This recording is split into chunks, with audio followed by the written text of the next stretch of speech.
guys, konnichiwa, welcome back to my channel. This is Japanese language vocabulary series and today is another word of the day.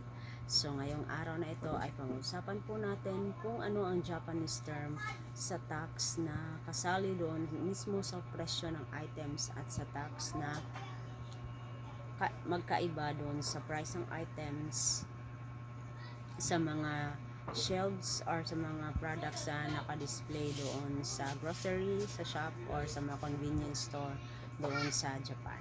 At kung curious po kayo at gusto niyo pong malaman, panoorin at tapusin niyo po ang video na ito. So, ngayon, ang una nating tatalakayin ay ang tax or standard tax sa Japan.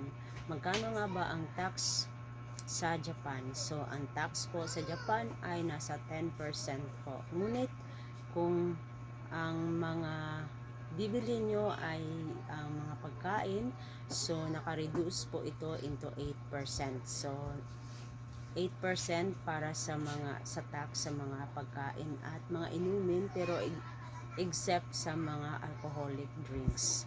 So yan po.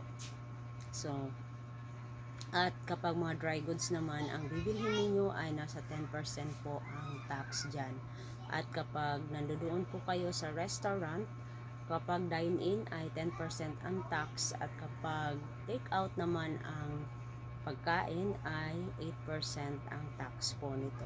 So ngayon ay tatalakayin na natin kung ano ang Japanese term sa tax na nakapaloob mismo sa presyo ng mga items or mga bilihin doon sa Japan. So ang tawag po dyan ay ang Zeikumi. So Zeikumi, yan po ang tawag sa tax na nakapaloob mismo sa presyo ng bilihin. So ang zei ay ang Japanese term for tax at ang kumi ay ang included.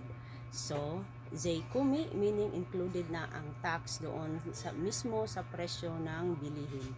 At ang tax naman na hindi included or separate sa presyo ng bilihin, ang tawag dyan ay zei for the tax, and then betsu, kapag sinabing betsu ay magkaiba. So zei betsu ang tax na ang Japanese term sa tax na hindi kasali sa presyo ng bilihin na nakadisplay sa shelves or sa mga shop or sa mga convenience store sa Japan.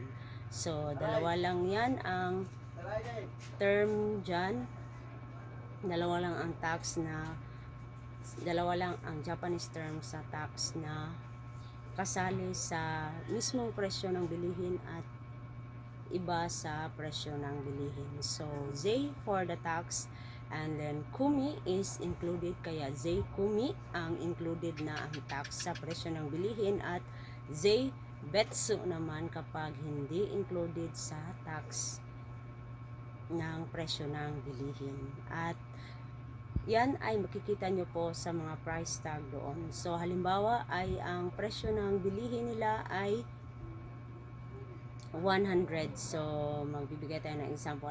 Halimbawa 100, tapos dry goods ang bibilhin nyo. Ano ang example ng dry goods? Ito yung mga libro, yung mga notebook, yung mga kitchen appliances. So yan po ang mga example ng dry goods. So halimbawa ay 100 ang binili niya na item, at kapag zeikumi ito, so meaning yung 100 na price na yan ay kasali na dyan ang tax. At kapag zeibetsu naman, so dahil dry goods yan, so magiging 110 ang presyo niyan. So 10% ng 100 ay 10, kaya 110 ang price niyan kapag ang price tag na nakalagay doon ay presyo at zeibetsu ang tax. So 110. Kung zeikumi naman, kung ano yung price na nakalagay sa price tag doon, ay yun na po yung final na price niya kasi included na ang tax dyan.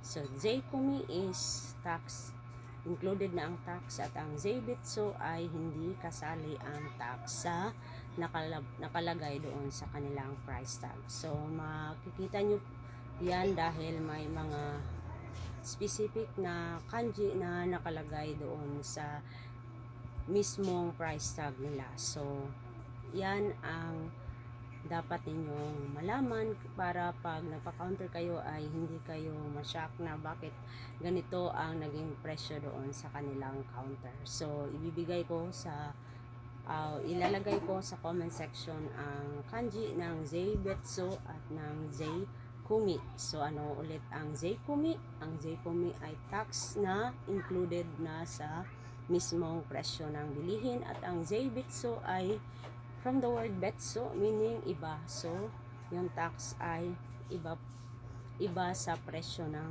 bilihin. So yun lamang po, sana po ay may natutunan kayo sa video na ito. Maraming salamat sa patuloy na panonood at pagsuporta sa ating channel. See you on my next video. Bye!